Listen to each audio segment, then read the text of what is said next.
बिहारी लाल की जय।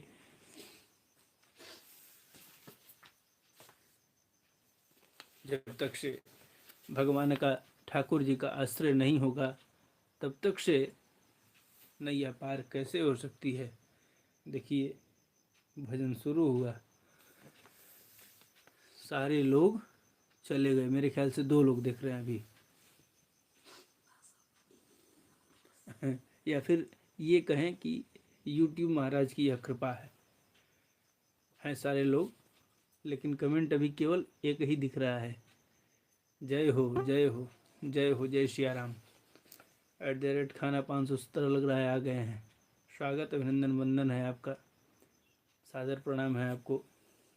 इस प्रकार अनेक कष्ट भोग करके अपने कुटुंब का ही जो है पालन करने वाला अथवा केवल अपना ही पेट भरने वाला पुरुष उन कुटुंब और शरीर दोनों को यहीं छोड़कर मरने के बाद अपने किए हुए पापों को जो है, पापों का फल सर्वदा भोगता रहता है।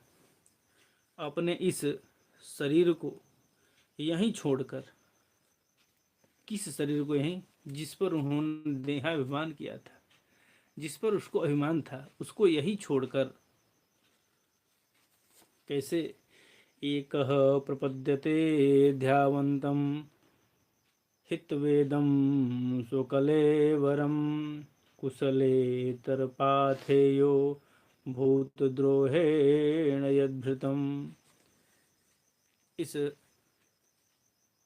शरीर को यहीं छोड़ करके प्राणियों से द्रोह करके एकत्रित किए हुए पाप रूप पाथेय को साथ लेकर के वह अकेला ही जो है नरक को जाता है। मनुष्य अपने कुटुंब का पेट पालने में जो अन्याय करता है, पेट पालने में जो अन्याय करता है, जय हो, 0 लोग हो गए। ठाकुर जी कृपा बनी रहे सब पे, देखने वालों की संख्या 0 हो गई।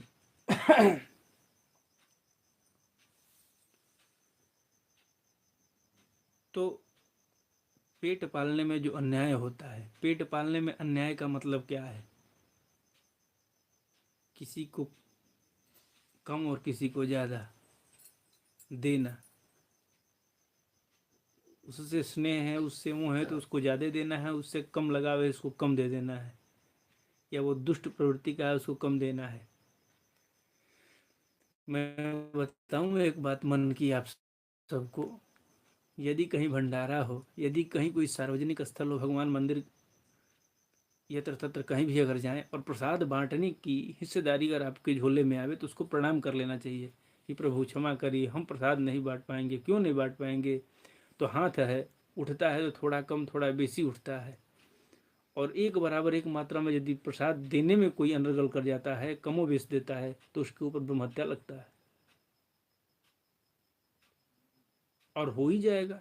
वो हमारे परिचित हैं, उनके लिए मुट्ठा भर उठ जाएगा, और ऐसे जो है थोड़ा थोड़ा उठा करके भगवान का प्रसाद बांटना बड़ी न्याय का काम है, बहुत न्याय का काम है। इसलिए वह जो है भरण पोषण करने में, कुटुंब का पेट पालने में अन्याय करता है, उसका दैव विहित कुफल वह जो है नरक में जाकर के भोगता है।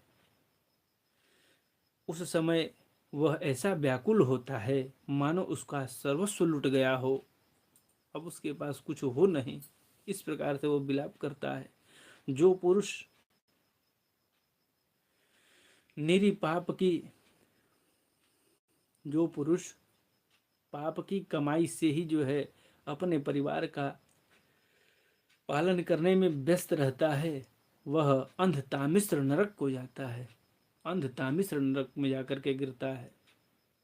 जो नरकों में चरम सीमा का कष्टप्रद स्थान है, उसका नाम तामिश्र है।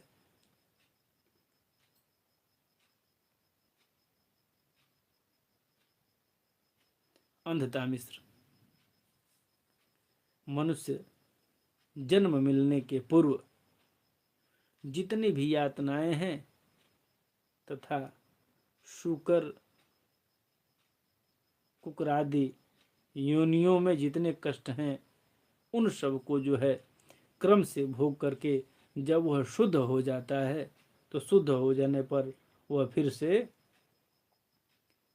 क्या करता है, तो अंधस्तानलोकस्य यावतीर्यातनादयः क्रमशः शमनोक्रम्य पुनरात्र व्रजेच्छुषे। भोले सब भोग करके जब शुद्ध हो जाता है तो शुद्ध हो जाने पर फिर से वह जो है मनुष्य की योनि में आकर के जन्म लेता है। तब जाकर के मनुष्य की योनि उसको प्राप्त होती है और उसमें आकर के फिर से जो है पुनरपि जन्मम पुनरपि मरणम पुनरपि जननी जठरे शयनम, इस प्रकार से जो है वह आता है और आकर के उसी कर्म में लिप्त हो जाता है। जिस प्रकार पाप करने के बाद घोर यातना झेलने के उपरांत पहुंच करके उतना कष्ट झेलता है, उतना दुख सहता है, दुख सहने के उपरांत जब आता है तो आकर के फिर उसी माया में लिप्त होता है। ऊपर से इंद्रादि देवता जब देखते हैं तो कहते हैं कि अरे हारे देव, क्या इसका कर्म है, कैसी इसकी व्यवस्था है,